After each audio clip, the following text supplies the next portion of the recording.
Welcome to another edition of the Basketball Teacher Podcast.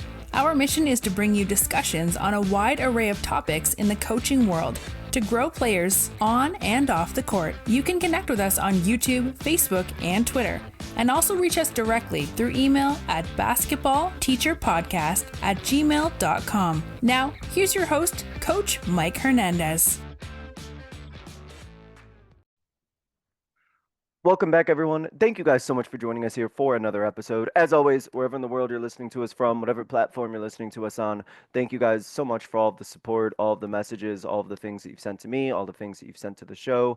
Keep all those suggestions coming. And as I was just talking about my guest, one of the ones I always get suggestions on, and I love it, is about defense. And that's why anytime I have the opportunity to talk about defense with a guest, I jump on it because I'm very passionate about the defensive side of the ball. I know a lot of you listening are as well. So we are going to get into a specific topic within this topic of defense, and that is having a fundamentally sound defensive team. So we're going to talk about defensive fundamentals, talk about how to kind of build your players both individually and team-wise, talk a little bit about installing a defense, defensive principles, and being ready for, any sort of offensive situation you may be up against. So we're going to jump right into that with my guest, who is currently the head boys basketball coach at Chattahoochee High School. Very happy to be joined by Coach Wade Mawdesley today. Coach, again, appreciate you being able to spend some time talking to us. How are you? Doing well. Excited. Thanks so much for inviting me to be on the Basketball Teacher Podcast, and just excited to talk some defense and basketball here. Awesome. Let's jump into it, Coach, with you and your journey. Share with us where this great game of basketball has taken you and your coaching journey has taken you, and ultimately, how'd you end up at Chattahoochee? Sure. So I'll try to keep it brief. As most of us coaches, we have quite a background, but I love basketball. Played my high school days at Day Christian in Miami, Florida, and then went to Liberty University. And, my goal was to try to walk on, and I was a decent basketball player, probably wasn't D1, but knew that's where I wanted to go. And so, I tried out for 3 years and never made it, but it was interesting. My senior year, I took a class I just had to have as a fill-in, sports management class. And it turned out my last semester, I absolutely loved it and realized I probably should have been that major. But I remember thinking, I love basketball, and if I could do anything, as like a college senior, having to figure out what you want to do with your life, I kind of dreamed, I would love to pursue and be a head college basketball coach. And so I sat down with my teacher, who was the head of the department at that time, and just said, "Hey, this is what I'm thinking. Am I crazy?" And he was, wise, very influential man, and he just said, "Hey, I can see you one day sitting on the sidelines." And so that kind of started my goal. My younger brother had played was playing in college for an NEI school in Central Florida called Warner. At the time it was Warner Southern College, now Warner University. And so I got a chance to go down there and jump on staff with a guy named Gary Bays, who's kind of my coaching mentor, just a fantastic coach, and he gave me my first shot. And so I was there as I started off kind of the lower assistant and was there for about 12 years, worked my way up eventually. Gary Bays became the AD, and his son Corey Bays took over, and I was kind of his head guy. And over that time, we made a nice run, a Sweet 16, Elite 8, Final Four run at the NAI National Tournament, and it was really a fun stage of my journey there. After about 12 years, I ended up moving over to Southeastern University in Lakeland, Florida. I was there a couple of years, and then just kind of I had some family that moved up to Georgia. We liked the area, and I had an opportunity to come over and work for a college called Emmanuel University in Franklin Springs, Georgia, which is right above Athens, and came on staff there and was an assistant there for 2 years. And that second year, we won a national championship at the classification that we were, and that kind of springboarded me for a job to take over kind of my dream as the head coach at Truett McConnell here in Georgia. That was actually junior college at the time, but when I came in, they transitioned it to 4-year. And so it was actually in the conference of Emmanuel College, where I'd kind of come from. And, that was a nice 5-year run there. And really a great time. Led our team to first ever national tournament. And, it was a really, really solid team there, a fun experience. And then I got the opportunity after 5 years to kind of go back to my alma mater, Liberty University and teach and coach on their campus as the academy coach for the high school there. And that was my first jump to high school. And so I was there 4 years and ended up coming back to Georgia. My dad had some health problems at the time, and so we came back in and to Georgia to be with family. And I got a job at White County High School. And eventually, White County was a great place to kind of get my start and kind of back to Georgia. And then I was able to move more into the kind of city of Atlanta when the Chattahoochee job came available. My current athletic director, Chris Short, was the head coach and brought me on for a year, and then I got a chance to kind of take over. So, kind of a long journey, but really a fun landing point for us for sure.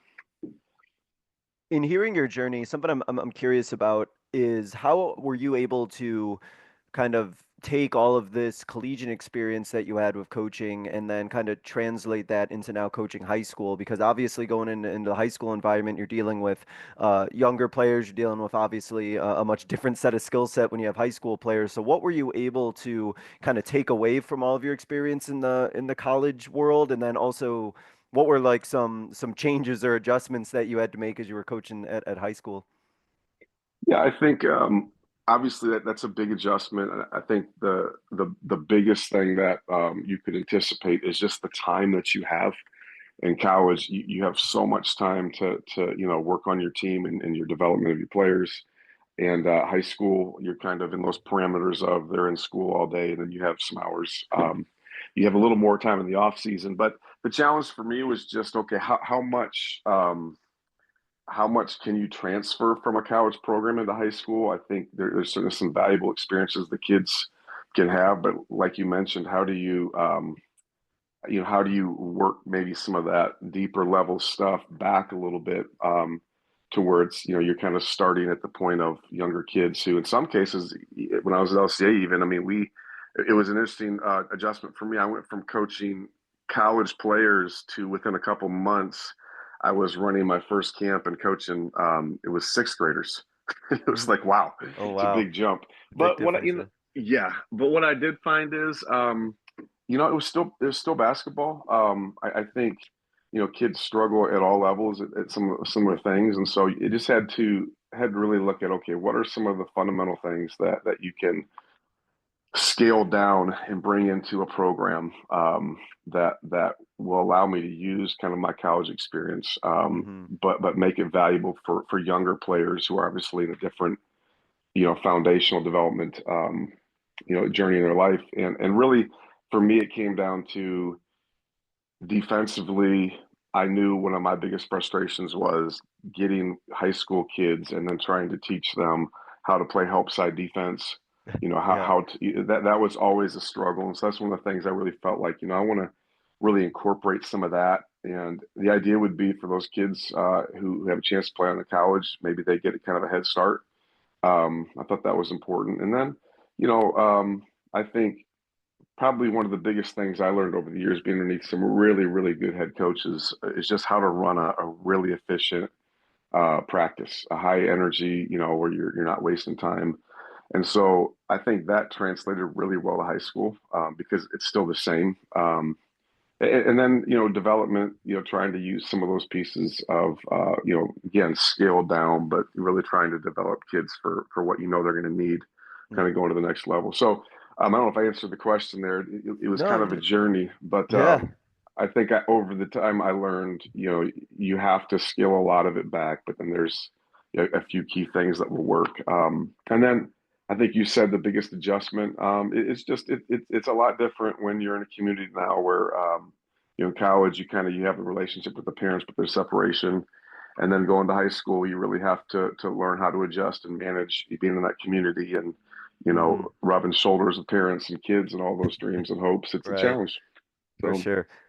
On that kind of topic, Coach, I want to bring up the idea of culture because I think it's something that all of us as coaches are always, kind of looking to get, the right culture, and we want to make sure that we have the right, you know, system in place and the right, culture that goes beyond just basketball. And so I was curious about how you would describe the culture at Chattahoochee. What would you describe it as? And also, what was the process of building it the way that you wanted it built? Yeah, it's a great question. I think, man, culture. We talk about that a lot, and Mm. sometimes I think it's kind of that elusive, like what is it? And so you got to kind of really work to identify that. But for me, along my journey, I had a chance to plug in with a really great organization called Point Guard College or PGC, and that organization had a real strong impact on kind of my philosophy there. When I think of culture, the first thing I think of is how do my players in our program interact with each other, interact with the coaches. How do they treat one another? How coachable are they? Are they on board to do the things you ask them to do? To me, you know, that has to be a big part of culture. Hmm. Um, and not to say that I've certainly mastered it because it's always a challenge. It's It's always kind a of a process. yes, it's a static target, but I think then it kind of plays out into especially this day and age, how well can you tie then that maybe connectedness of your locker room, and then begin to bring in some of those other players like the parents, the community, where there's always going to be tension, but it's managed to a point where everybody can look at the experience and say, it's healthy and thriving, if nothing else relationally. So I've used kind of a acronym that I got from PGC called SHAPE, and it's actually spelled different. It's SCHAPE, and it's got the extra H in there on purpose. But there's a lot of ways to do it right. I mean, everybody has their kind of cultural pillars, or but I've used those because for me, it kind of sums up when you walk into an environment, you're shaping it. You're creating an energy, you're creating a vibe, and so Yeah. I love the acronym. But I run it through it real quickly. It's basically S is spirit, C is communication, H is hustle, A is approach, P is precision, and E is enhancement. And so our players know what those things are, and we really, I kind of start with, as I kind of started here 3 years ago at Chattahoochee, really focused on the kind of the C, or the S and the C. So it's kind of your Hmm. spirit. Like, do you have a positive spirit? Is it contagious? Do our guys have that? Do we play with it? Do we interact with that? And then do we communicate well? And I think that starts with how do you communicate with each other in the locker room? How do you communicate certainly on the floor, but how do you communicate when you're away? And so, we do a lot of things. One of the key things that I really enjoy is we'll have celebrations after every practice and every game where, win or lose, there's going to be some negative conversations and maybe some intense moments, but just going back to celebrating what we did well, trying to keep the positives in front of us to know that yeah we maybe tonight we didn't perform like we wanted to, but did we move it forward? Is there areas that we can improve? And so I got to the point where after games, we would go through and rate. Okay, like 1 to 5, how do we do in S tonight? 1 to 5, how do we do in C? And we go through those. And generally speaking, if we didn't have a good culture night, our kids could identify it and realize, hey, next time we got to hustle better. Like we might need to, do a better job of warm up. So those are just some ideas that I've kind of used. Like I said, I would definitely not say I'm an expert at it, but that has, I felt like that has helped keep our kids connected and positive, to where, again, when people are around them, they'll say, "Hey, this group is a different bunch, quality kids." And that's always a good sign when somebody from the outside can identify, like, hey, this group obviously really gets along together. They're really positive. They work really well together. I think, as a coach, I know I sometimes am wondering, like, hey, is this, culture that I have here? Are we doing a good job? Are we doing the right thing? And then when you kind of have people from the outside who kind of make comments and, speak positive, like, okay, then I think I'm doing something right then. If people who are not in the program or in the trenches every day are kind of seeing it from an outside perspective, that's kind of a good indicator that you're probably on the right track. Yeah, and I got a really cool, just quick story with Yeah. that. I mean, obviously, we've all gotten phone calls that are bad. You're on a trip, somebody calls into the school, and we've all had those. But I distinctly remember recently where we were on a bus trip, and the bus driver, just kind of on the way back, she said, "You know what, Coach? Your team is the best group I have ever driven in my whole career." Um, and when you get those, that tells you, okay, we're doing something right. Now, I think, you know, she was wise too. She said, you know, that tells me something. That tells me that, you know, you as a coach are doing a really good job. And then she Yeah. thought, and she said, and those kids' parents are doing a great job. I thought, yes, you're right. It That's helps. awesome. It helps when you have great families that are supporting and raising their kids for sure.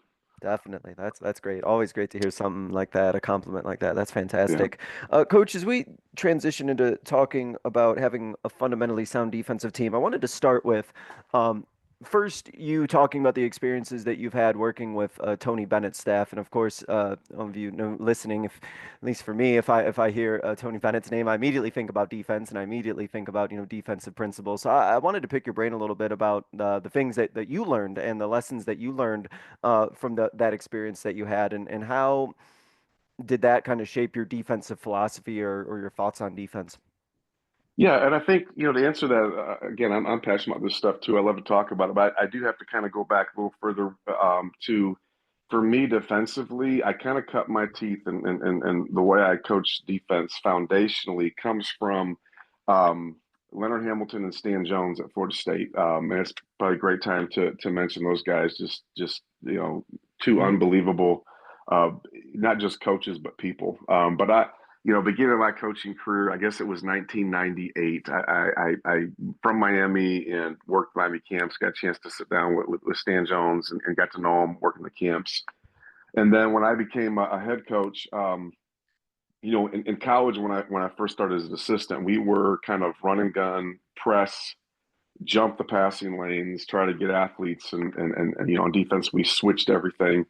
And then when I came to Emmanuel College in Georgia, it was more of, I don't know if you call it pack line, but certainly the style of in the gaps, shutting down drives and trying to close out. And so that was kind of new for me. And when I took over, I knew that Florida State was doing some really good stuff. So I spent a couple summers with Stan Jones in particular, just picking his brain and, you know, kind of used his defensive philosophy. And so that's still foundationally, you know, a lot of what I do is probably even terminology and language is what Florida State kind of does. But Hmm. it was interesting. I made the move to Liberty University with a good friend named Dale Layer, who was the head coach at the time, and helped me get there. And then Dale was there a year, and then they made a move, and that next year they brought in Richie McKay, who Richie had just finished up. You know, spent I think 6 7 years. You know, with Tony Bennett at Virginia as associate head coach. And so, you know, I had Richie's kids were on my team, and he opened up his practice to me. And at that time, I didn't really know what pack line was. I mean, everybody in Virginia knows. But you know, I never kind of was from that school. And so when I came and watched their practices, I was shocked at how similar um, what you know, Florida State, Leonard Hamilton, Stan Jones, what they were doing, and what Tony Bennett was doing. It was very similar. And actually, just a few years ago, I had a chance to sit down with Stan and tell him that. He's like, "Yeah." He said something like, "A lot of people say we're pack line on steroids." So, all that to say, you wouldn't really think that. I think looking at those two programs, but you know, with when I was at Liberty, with Richie in particular, his associate head coach at the time, also got his name is Brad Susi, who was at Virginia. They really opened up their practices and then came into mind and just kind of, you know, tutored me on, you know, how to kind of build this thing out. So that was really, really cool for me, you know, kind of foundationally. So as I get into kind of the terminology, you know, there's a lot of it that's still kind of Florida State with a maybe terminology from a Tony Bennett standpoint, but there were some keys I got from that were really, really beneficial. So I guess with the defensive piece, kind of where do we want to jump in? So I guess to kind of start with that then now. let's talk about the approach of kind of installing and putting in a defense at Chattahoochee. So you get in here and it's time to put in the defense. What was your approach to installing that defense, getting it to where you wanted to? What were kind of those first kind of beginning steps that you had to kind of start with in order to kind of build up the defense to where you wanted it to be? Yeah, so we'll jump into that. I remember when I first met Coach McKay, and he was talking about recruiting, and he said something at one point about, "Hey, we're interested in the right guys. We can teach anybody to play defense." And I kind of thought that was like funny, like really, you can teach anybody. But when I saw how they rolled it out, what I found was they're really breaking this down and teaching like defensive habits, like skills that anybody can do. And so, as I watched it, kind of what I took out of that is when we come into maybe like day one of defense, the first thing we're going to focus on is establishing a good solid closeout for us, show the skill, work on it, coach it, and then that's going to be something that we'll continue to build. And so, the closeout becomes for us much like your jump shot or your pivot, shot fake step through. It becomes a skill that we teach, and so we're going to do that. We also want them on the ball to slide wide, and so we'll do some things where it's center court and then wing to wing, just sliding in our wide defensive stance and trying to build that skill.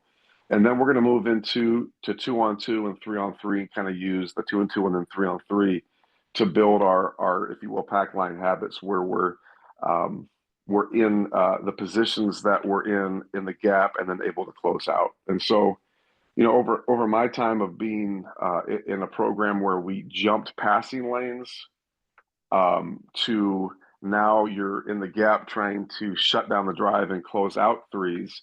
Um, I saw the benefit of again, being in the gap because I think what I've at least experienced over the years, it seems like players have gotten better and better and more skilled at handling the ball. Right. It's harder to just turn them over all the time and score, especially when you start to get to those higher levels where you're playing better teams who have a chance to win championships. And so, but the other piece is you're kind of in a bind if you have a guy who is really good one-on-one and getting downhill Hmm. and he's driving to a shooter side, you help off of that, and now the shooter gets open. And so kind of with the keys I picked up from more of that maybe Tony Bennett influence, I felt like there was some skill that we build in when we're in the gap where we can actually take away the drive and meet the ball on the closeout, not give up threes. And so, we can work, certainly talk about that terminology, but we work on that skill. So it's closeout slides, and we're working on being in the gap and closing out again to what you would call airtime. So the ball's in the air and you're moving to close out, but we're working on those skills kind of daily. And so to me, you're going to make your bread and butter on those things, right? Being able to pressure the ball and stay in front, being able to be in the gap to shut down the drive and close out. And so that 2-on-2, then into 3-on-3 lets us work those. And that's kind of the start.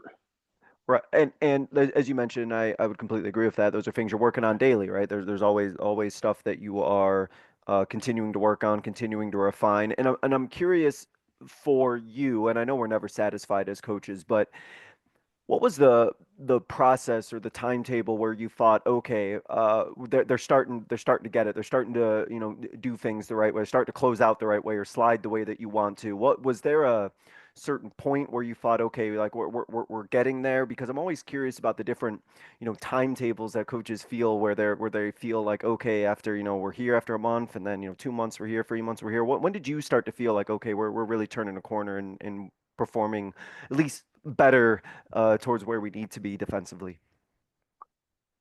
Yeah. Honestly, for me, it's kind of a career timeline. Hmm. So I was a head coach, my first head coaching job. It was 5 years at the college level. And I kind of been with programs that were really good offensively.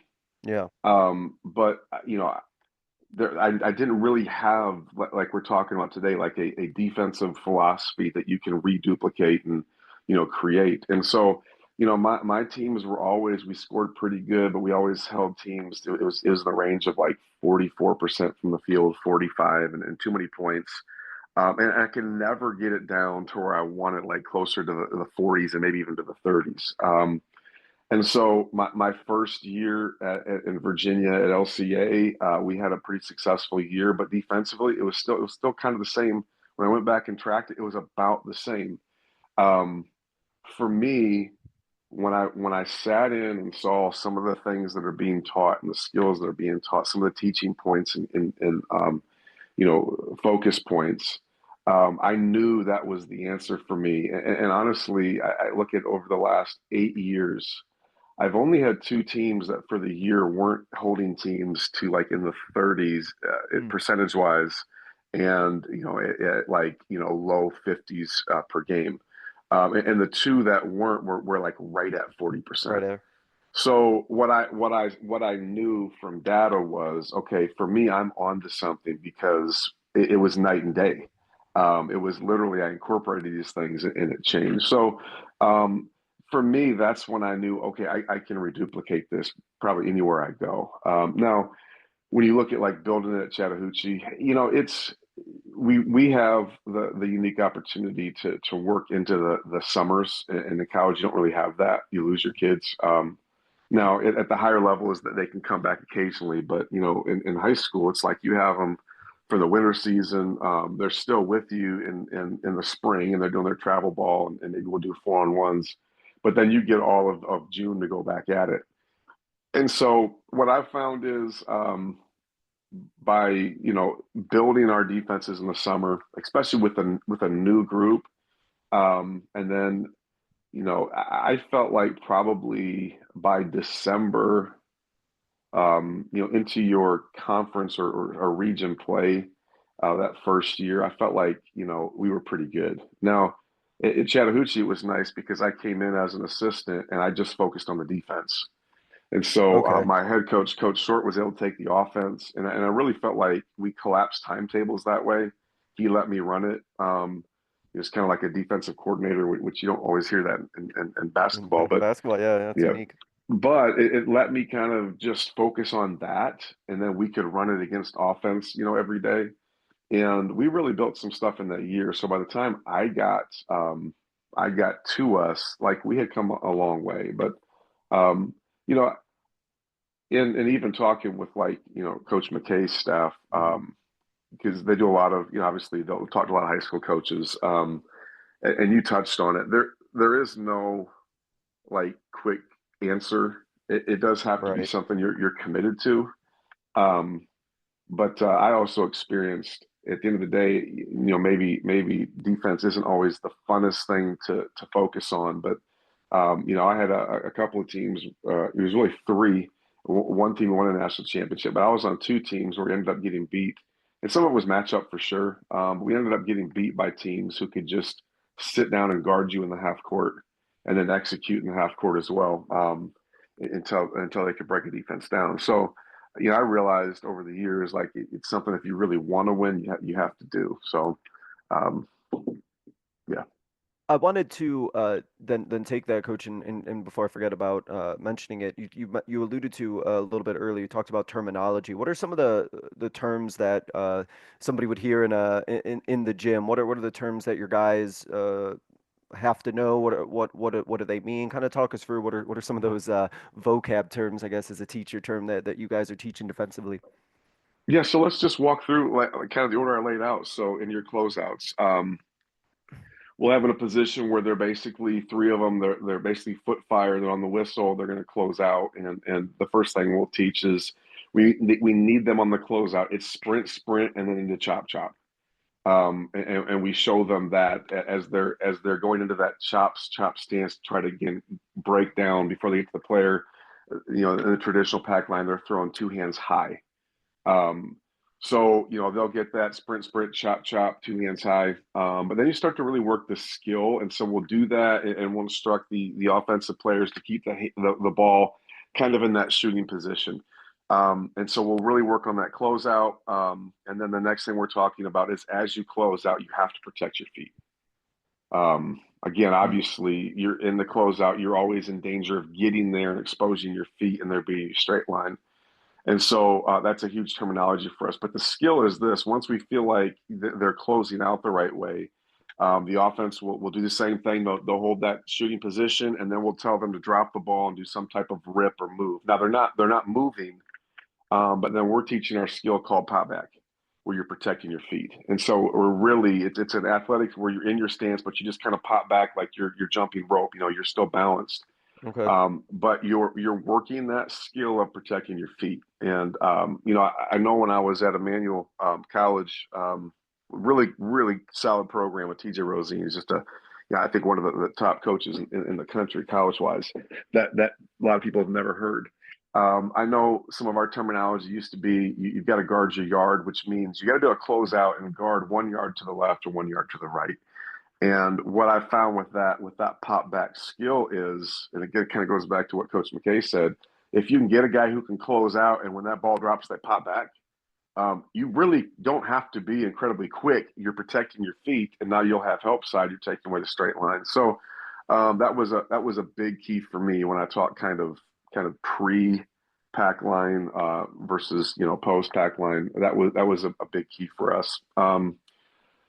And then the next one would be when you're in the gap, and this is again more of a Florida State terminology, but we're plugging with our butt into the gap, which means like I'm not opening up and showing my my front side to the ball. I'm basically keeping myself squared up to my man that I have to recover to, and so plugging with your butt is key. And then again, another big one for us as we get into this, and generally we'll build this out of a 2-on-2. So I'll have the ball at the top of the key, you have ball pressure, and then you'll have a guy in the gap again plugging with his butt. When they pass the ball, again, then they've got to close that out, and the other guy has to sprint to the gap. And so you're just working on that good from gap to close out, which again, a pack style defense is going to require as a closeout every time. But then getting back to terminology, here's a really big one. And again, everybody's different, but I just had a lot of success with this. When you're in the gap and you have a guy who's really good off the bounce and you're guarding a shooter, a lot of times what teams will do is they'll help into the gap less. They'll use something like a stunt and recover technique, or I've heard people say like a skirmish at the ball and try to get back. So you're trying to fake kind of pressure but get back. What we do is simply this: we teach it's one move in the gap and not two. And it's easier to see, but basically when you're in the gap, I'm not going to turn my body and reach with my hand at the ball as it's driving, because we know we're not gonna steal that.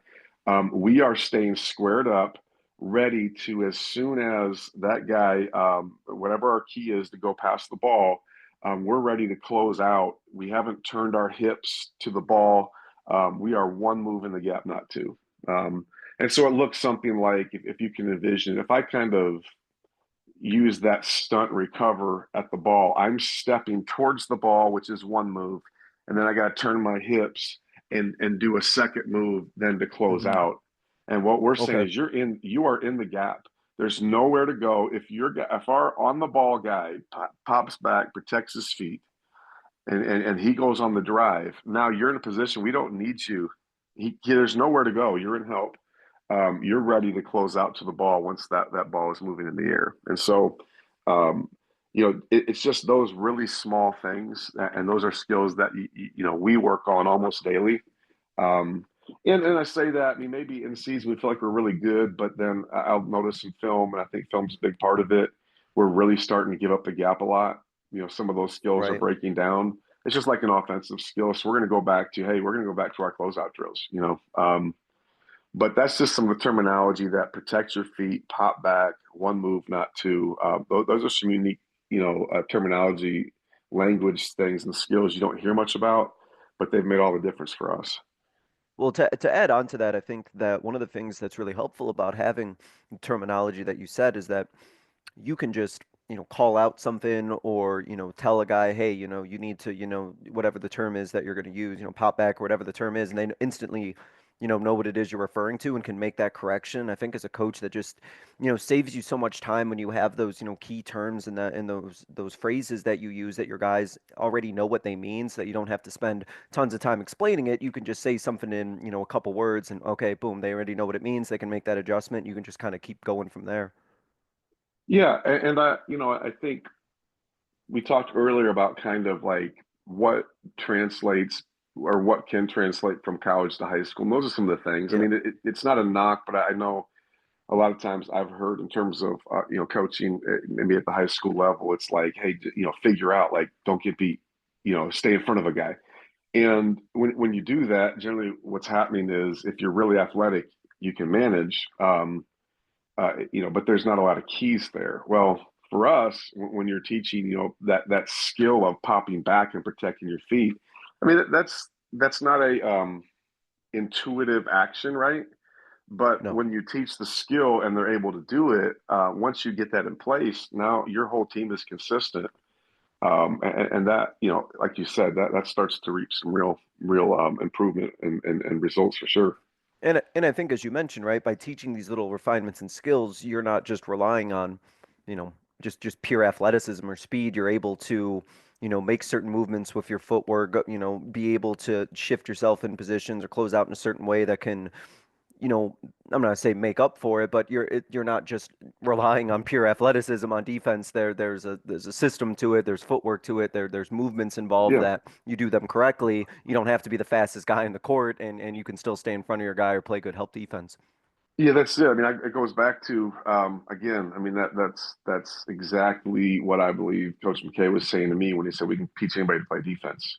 And Hmm. at the time, I'm thinking anybody, but then when I watched it, I'm like, you know what, like that works. And this is what I've found. So we'll do, and again, there's a mix for me of like true Virginia drills and true Florida State drills under Leonard Hamilton that came directly from what they do. But one of the Florida State ones, we'll do a closeout contest, and it's basically I will be in the the not the wing but the opposite slot from the wing player as a coach with the ball, and I'll be dribbling and go to pass, and I want my defenders to read that, and you can be creative in terms of how you do that, but we'll put a defender who's in help side, again, in the opposite for me lane line, sliding up and down the line. And I'm dribbling, and I want him to read when I'm getting ready to pick up the ball, and he's going to go close out. And then he closes out, and then it's live. And they get three dribbles, and we want to see those things, those skills show up. And this is what I've found. And Okay. it doesn't really even matter quickness wise. If you are anticipating the pass and closing out, you get to the ball sometimes before it arrives. And so when you do your work and you're there, you have a clear read. It's much easier to pop back. And when they get that down, like you'll have guys that aren't super athletic, maybe even some bigger guys sometimes that can just defend. So, getting there earlier gives you the chance to have an easier read and pop back, and you'll have success. When you're late, the ball is already in the air and you start to close out, you're behind, and Behind. that's when you get blown by. So, I mean, I know it's easy to talk about the concepts. It's harder to get it in place, but what we have is a commitment to daily kind of work on those things and yearly. My staff is getting better and better. I think even at the freshman ninth grade level of teaching those things, and it definitely pays off over time. Well, to your point, right, about like this is something that is continuously being worked on and it's never going to be, 100% perfect all the time. And another part that you mentioned that really stuck with me too, and I think that's important to always consider is that even when your guys understand a concept and they have something down well, you always want to, keep refining it, keep working on it, keep an eye on it. Because I think you mentioned how, throughout the course of a season, a concept or something that you think your guys understand really well, then you look at film and you're like, this actually is getting a little sloppy, or it's getting a little, underwhelming, not exactly the way that we want it to do. So I think it's something that you always are kind of keeping an eye on, and you want to make sure that you're, proactive when you see those little things slip, because when those little things slip, that could, be leading to complete defensive breakdowns. And it seems to me that, you're very mindful of, like, when you're watching film or watching your guys, noticing if there's, something that needs to be kind of cleaned up or refined or, re-drilled. Yeah, and that's another piece that just takes a lot of time. But I know as I was kind of learning about like Virginia, what they do, I hear things like, they'll chart like every game, like every straight line drive, and I mean, we don't have the time to do that, or the staff. Be nice, huh? Yeah, but I think certainly it's not hard though to go through and look at, okay, let's look at every 2 point score that they have, the opponent had last night, and how do they get it? And if it's a straight line, and again, just going back to, I think we kind of inferred this, but if you can start to shut down lane penetration, we all know as coaches what the percentages on shots go up to when you start getting like a penetrating kick out, right? Um, Mhm. and so when you start to shut the lane down, you know that is the foundation of a really good defense. And so a lot of times, especially if you have a team that's really really good at penetration, and you're taking that away, you've won when they just start getting frustrated and jacking shots, which is exactly Jack what you shots up. want. Yeah, Yeah. settling. So, and even so, it might be they come out and because you still have some closeout scenarios, and maybe they hit a couple of tough contested threes to start. And my experience has been more power to them, because they're going to keep taking those shots, and we're creating harder shots. Um, I think, again, the other thing I would say is this: there's so many things you can focus on as a coach. But just the human mind in general. We have this unique ability as human beings to control our focus.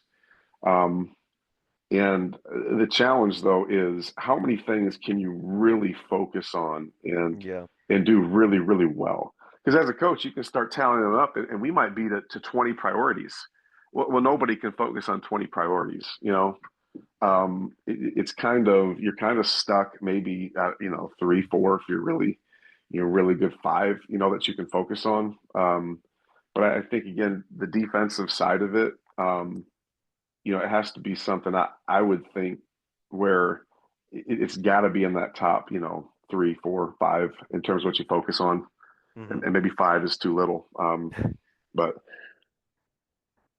Let me kind of take that then and ask about, we've talked about this and kind of bounced around touching about it a little bit, but what are you putting into your practices that are building on your defensive principles? You talked about, there's drills and there's certain things that you're working on, every single day, but how does kind of the structure of your practice kind of work, and how does, defense kind of work its way into your practice? And is this something that is going to change in terms of how much time is dedicated to it throughout the season? Does it fluctuate at all? I'm just curious about how that all operates also. yeah, well, just I think for the sake of who the young people we're coaching, defense is not necessarily fun, right? So Yeah. you try to sell them on, it might not be fun, but you'll love the results. So what I found is, and again, I'm always open to adjusting, but I found I like to do something to start the practices high energy that kind of shapes our gym. We call it a shape drill. And then we're going to get into defensive stuff. And so early on, we're probably building some things. But the first half of our practice, and again, it could be 50-50, it could be 40-60, it could be 30-70, just depends on the day. But I'm going to really emphasize defense, because we can get what we want when they're fresh, and then we can get them onto the offensive side, which is what they want to do. But obviously, the thing that we try to go back to is whatever we have, or whatever I have kind of planned for that day defensively. Um, we want to see it show up when we play. And so a lot of times you'll have to stop offensive play and say, look, offense maybe is doing great, but defense, like this is not our identity. Like you're giving up straight line drive, and you're not practicing any of this stuff. And so there's just that emphasis of making sure that defense is translated as you go into offense. But then getting to the defensive side of it, I'm always trying to build on concepts and principles, right? So it's kind of break out what is the core concept. So we'll do like to start. We talked about building that closeout right. Then I have that closeout contest drill we talked about, and so I might find that what they have the skill of the closeout. They're just struggling to do this live.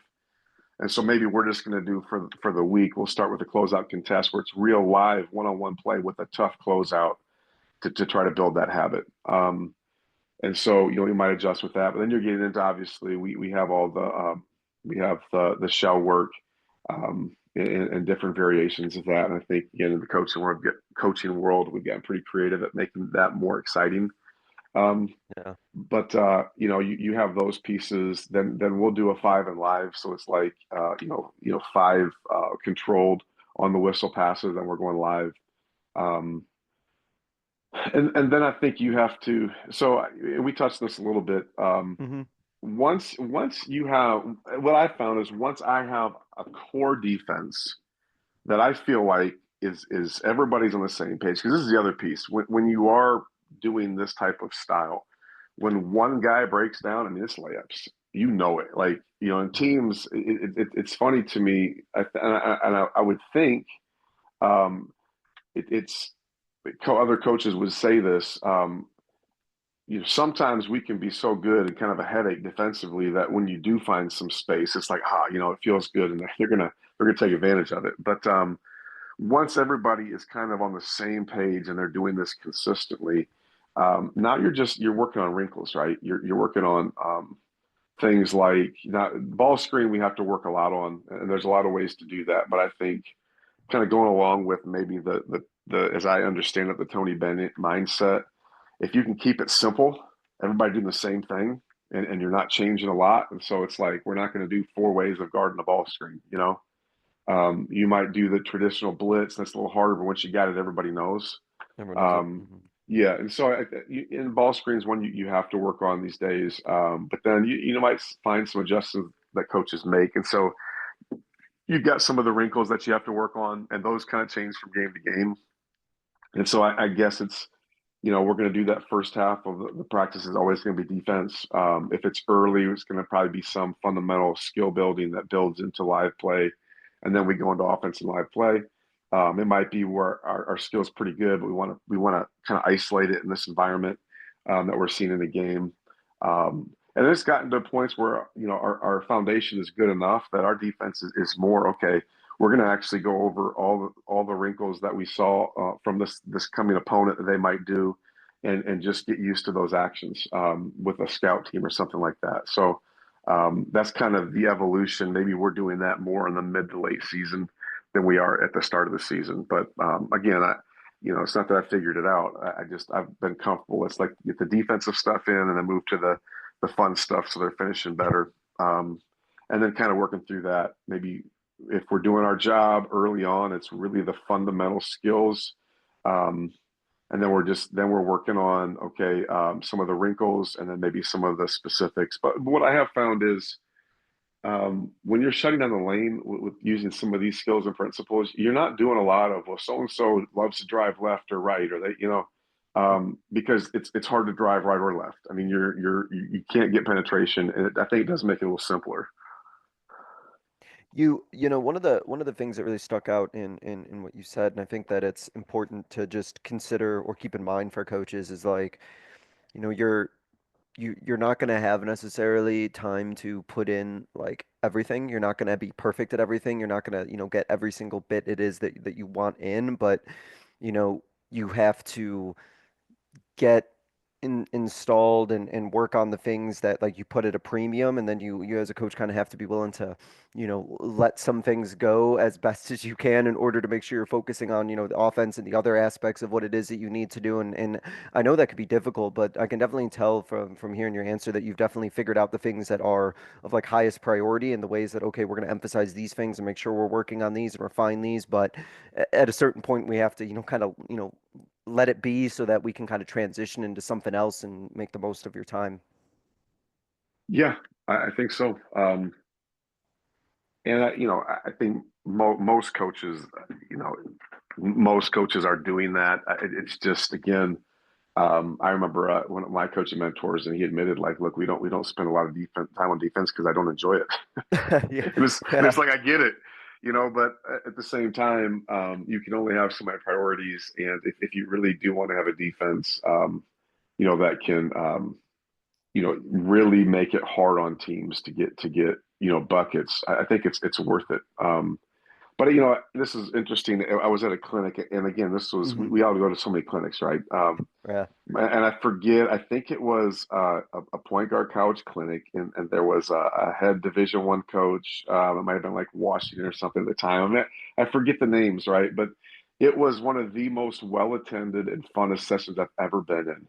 And I mean, everybody loved it because they came to it, and it was like something like 50 reasons why you suck as a coach. And so we're all like, well, we all fear we're not very good, so we wanted to go watch. Yeah. And so it was really cool because the coach just took.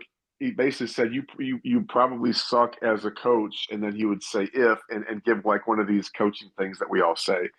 And so one of them that stood out to me was like, you probably suck as a coach if you say defense wins championships. And I was like, oh, that one hurt. But he actually went through the data, and he was like, you'll have kids look this stuff up. And he basically said, if you look at the data of things that really win championships, like defense is not in the top five. Now that being said, and I think he kind of whatever's parameters are going to fall to seven. It's still important. Mhm. But again, I don't know. A lot of times you're not seeing those teams that have the best defensive percentages in the country winning national championships. I mean, it still comes down to you're going to win with talent. Um, Right. You need guys. Yeah. but You need players. Yeah. yeah, but that being said, with the players, again, you're gonna win at a high level based on you've got to get stops against good teams, right? And you got to string together stops to make runs to win those big games, and so it is important for sure. Last question, Coach. 'Cause, it's crazy how quickly this time has flown by, but I wanted to make sure I touched on this and had you kind of talk about, something that, coaches often are kind of wrestle with is kind of the concept of like focusing on their defensive principles and being able to execute it regardless of what offense they're up against versus okay, we're gonna maybe make these wrinkles or adjustments or make these certain decisions based on scout. How do you kind of balance that, and like how do you make sure that your guys are kind of ready for whatever sort of offensive sets or offensive motions you're going to see from your opponent? Yeah, that's a great question. I think that falls into the category. I've heard it said this way: there's problems you solve, and then there's tensions you manage. and and to me that's a tension you manage. I started my coaching career, and we didn't spend a lot of time focusing on at the college level with my coaching mentor. We had a lot of success. We didn't spend a ton of time focusing on what the other team did. um, we wanted to focus on ourselves. I think then I got exposed, and I've had the opportunity to be underneath some really good coaches. um, then I got exposed to, okay, I probably need to do a little more planning, and then maybe went kind of swung the pendulum the other way. Um, I think what I've settled into is, um, we do need to really be concerned about what it is that we do. Mhm. Now, make sure it's a good plan, but you can't stop everything. And I have found, like, and I still do it, and I don't think it's a bad thing, but there's times I probably over prepare in scouts, and I most of it I probably don't have a chance to share with my team. I just feel comfortable to know I've attempted to do the work. But what I found is our foundational stuff is so good. Those issues I saw in film, they didn't show up, you know.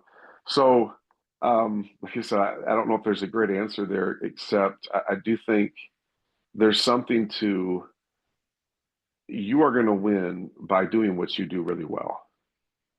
And it's hard to do that if you're really, and this just me talking out loud, right? I think it's hard to Hmm. do that if you're constantly focusing on somebody else. Yeah.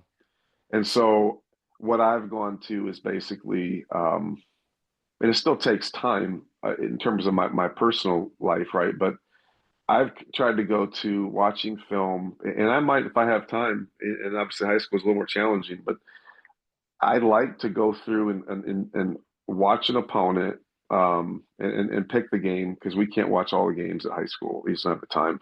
Um, but pick the game or games and look at how everything they ran, like offensive possessions, and then just look at, okay, out of these offensive possessions, mark this one is kind of, that's a little wrinkle that might give us some problems. And then I might present to our team, in a scout, maybe a handful of those or less that I feel like, at least we're prepared for them. And what I have found is, especially my players that have been in it for a while, and their IQ, has grown, they can work those things out. I mean, there is something to the idea that you should really, if you're a good basketball player, and you put in the time, I think, and as you put in time as a coach and players, um, you might see an action you didn't see before, and you might get beat once, but you shouldn't get beat after that, you know. Yeah. And but that goes back to, we've talked a lot of, about defense, but there's that communication piece where if they're connected and talking and generally speaking, really good teams. I've heard it say this way. It's something like people will rate defenders like a level one is a guy who can stay in front of his guy. Like a level two is somebody who's great in help side and can recover. And then I think it's something like a level three, level four defender. Those high level guys, they can switch and adjust and scramble and then talk everybody back into spots. And so I think in modern day, I think like a Draymond Green with Golden State is that way. He talks everybody into spots, and I think you have to have some of those guys to be really, really good. And hopefully you can develop them. But those are just kind of the intangibles, right? It's that culture piece. Are you communicating and talking? And we've worked on this, But again, here comes the ball screen, and one of our keys. You're supposed to tag. Did you tag? I mean, that's a whole nother layer that you're trying to practice and get in. So. Yeah, and I mean, if you could have players who can, call those things out and make those, corrections, or as you said to your point, like if players are, well in tune of what's going on, and you've trained them up to, be able to, recognize and understand what's happening in a game, I think you bring up a really good point. Like if you train your guys to understand the game, they should not get beat by the same action, more than once. They should be able to kind of adjust on their own and communicate and talk. Obviously, that doesn't come naturally, or it is not an innate talent that everybody has. But I think you kind of bring up like a really good point about like if you're really teaching the game and you're building your guys up and you're training them on what they should be doing defensively and why they should be doing it, then they can call out those adjustments or be able to call out and react and be able to talk to one another about what they're seeing on the offensive side and kind of naturally be able to adjust to that themselves. Yeah, I think the last thought I have there is for me personally, there's kind of this like this loop cycle of development. And so it might look Hmm. something like we have done all of our pre-work in building the basic skills. We've put them in together as a team in practice. We're going out and playing them now, and we're coaching them in it, right? Um, and then that would loop back to practice. But I think for me, what I've found is that loop is complete when you've played it, and now we go to film, and we teach those principles where they can see it, and then we go back into practice and replace it. And so I do think that film is essential where they can actually finally see the performance. And sometimes those are where you get your biggest aha moments where they recognize, oh, I see what you're saying. Because we haven't talked about position, ball, man, and all that. Uh, Again, it's things like we are up the line in most scenarios defensively into the gap, and what does that mean? And a lot of times those are principles, and that's why I got from kind of Florida State. So I'm constantly on film drawing a line from the ball to a guy's man, and then asking them where should they have been when this broke down. So again, that film piece and that teaching classroom piece. It can be a challenge too for high school kids, any kids, but they tend to not lose focus pretty easily. So again, I think it goes back to your culture of building. But I think our kids value the film session, and that piece is just we can do more and more with film today than we ever have been Ever able could. to. Yeah. Yeah, and so sometimes we don't know how to use it, but that's really been key for me is that piece. I think really I've gotten the most movement in my teams out of adding that, making sure that's in the loop. Awesome. Coach, I know we just scratched the surface here in this hour. I know there's so much more that we could talk about. I'm glad that we got, really into the small concepts that we did talk about. So this is really great. And to wrap up, there's a couple of questions that I ask every guest. So I'll go ahead and start with this first one, which is um, thinking back on your coaching career, and I know that extends to a lot of stops, and there's a lot of places along the way with that. But what is a specific moment from your coaching career that you think by sharing we would be able to, and our listeners would be able to learn from? Hmm, that's a great question. I think I see the value of coaching in general. We'll talk basketball because it's our sport. I think it's obviously those of us who are coaching basketball dedicate our lives to it, and we know that commitment our families do. And it's certainly we're competitive and we want to win. Um, but I also think like the profession, when it's done right, has such an impact on young people. And when I say that, it doesn't necessarily mean I think we've also come to a day and age where everybody wants the great Disney World experience. And sometimes you look at like, oh, they just won the Super Bowl, they're going to Disney World. It's that experience, and the reality is it's not as tough. It is kind of putting life in a test tube where you're facing adversity. You have hopes and dreams, and you hope that plays out well, right? But more times than not, you're disappointed because it's hard. It's hard to do. Lots of disappointment. It's public. There's failures. But as coaches, we have a chance to teach again. How do you respond when things don't go your way? And I think that's one of the most important things we can teach any young person. And so for me, I think it's a great calling. I know as coaches, sometimes we get competitive, and we can have our coaching rivalries and that kind of stuff. But I still feel like, especially in the world today, I think coaching has such a positive and needed impact on young people. And so I think at this stage in my career, I mean, obviously there's nobody that wants to win more than the coach because we're so invested and we care. Right. Um, but I think as you sit back and you recognize, if we're staying true to that, and remembering that we're doing it to develop young people and help them, walk them through, some very difficult times where they're trying to excel, to be, great, and kind of to step up and step out of mediocrity, and that's a tough challenge. But it pays off in life, and it really sets them up because obviously, again, the sport, even if it goes as well as possibly can humanly for the athlete, it ends too quick. And Yeah, so, it's quick. Yeah. I guess my soapbox is just remembering at the end of the day, it's a valuable profession, and especially when we keep focused on the impact we have on young people. I think again, it's a really cool thing. And then the last thing I wanted to ask, Coach, before we wrap up here is if you were to give one piece of advice to a coach who's coming in and who knows what defense they're putting in, but they're putting in a defense and they're saying, Coach, what's like the one thing I should keep in mind when I'm installing my defense? I'm gonna put you on the spot here, but what would be maybe that one piece or that one thing that you'd want them to keep in mind, regardless of what defense they're gonna install? It takes time. Hmm. Yeah. Like I think again, I go back to just thinking through some of the conversations I had with some of these coaches who were so kind to invest in me. And they talk about going to high school clinics and teaching defense. And what they've said is it seems like coaches want to have the results they do with as little time as possible. And it's like that's not going to work.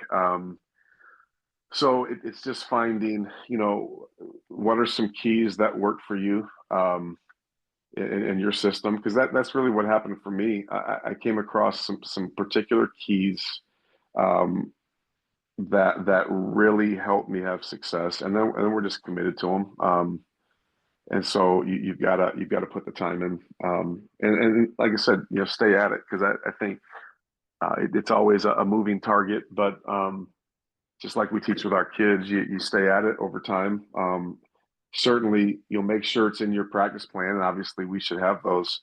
And schedule a time, and if it's 5 minutes, try to stick to 5 minutes and move on, because it only frustrates you and the kids, especially when you're first rolling the stuff out, right? Like it bothers me to see a bad drill, but I also know over time, when I roll out a drill for the first time, I'm not going to feel good about it day one. But 4 minutes, 5 minutes, move on. Day two, 4 minutes, 5 minutes, move on, and I feel a little better. About 2 weeks, and you're going to feel good, and your team's going to feel good about that skill. So it is a process, right? It is a process, and it would be great if we could just, have it be perfect the first day. But it is, I think, to your point, it's kind of incredible how you go through things day in and day out, and you wonder like if the improvement is happening or if they're really getting better at something. But then you kind of take a step back and you think like, oh man, I remember where we were at the beginning of the year in the summer to where we are now. Like yeah. we actually have made some huge strides, but sometimes you don't, see them, when you're in it on a day-to-day basis. You almost have to, kind of step out and think like, okay, no, we really did come quite a ways from where we started from. Yeah, it's a great point. I mean, I at this point in my life, I have 6 kids. Yeah. And to me, Wow. and it's a lot, right? But to Yeah. me, coaching is like parenting. It's very similar. And when you're in it with your team or your kids, you see all the warts. But hmm but you stay at it, and over time, if you do, people start to talk about, they can see it, and sometimes it surprises you. But as a coach, you're right. We see all the warts, we see all the, but over time, I think it does pay off, and it's a product you can be proud of.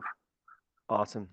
Coach, again, I know we just scratched the surface on defense, but I'm glad we got to as much as we did, and I'll have to have you come on at some point later and continue to pick your brain on some basketball stuff, because this is great. I really appreciate it, Coach Mawdesley, coming on here, sharing the wealth of experience that you have, and even though as coaches, obviously, we're all striving to get better and still improving, I really appreciate, all of the, great stuff that you've shared and that you have accomplished and that you have done defensively. I'm really looking forward to continuing to follow your journey and kind of see where things go for you and at Chattahoochee and beyond. So appreciate it, Coach. Good luck as you gear up for another year, and hopefully that defense is right where you want it to be. Wonderful. And thanks so much. This was fun. I appreciate it, and would, certainly accept any time you want to talk again. Appreciate it, and appreciate all of you for listening. This was another edition of the Basketball Teacher Podcast. We will see you guys next time. Thank you for listening to another edition of the Basketball Teacher Podcast. Make sure to connect with us on YouTube, Facebook, and Twitter, or reach us directly through email at basketballteacherpodcast@gmail.com. Take care, be safe, and we'll see you next time.